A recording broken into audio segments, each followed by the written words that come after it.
It is the year 2030, 6 years after the destruction of Hong Kong.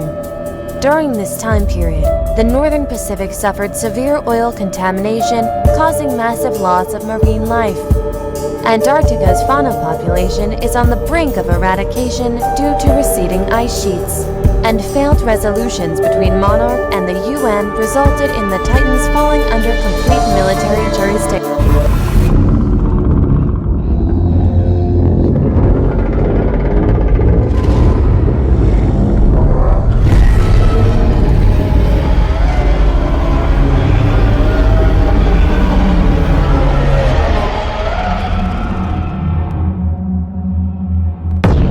The shockwave emitted by the Alpha call is strong enough to damage nearby ships, disrupt their communication systems, and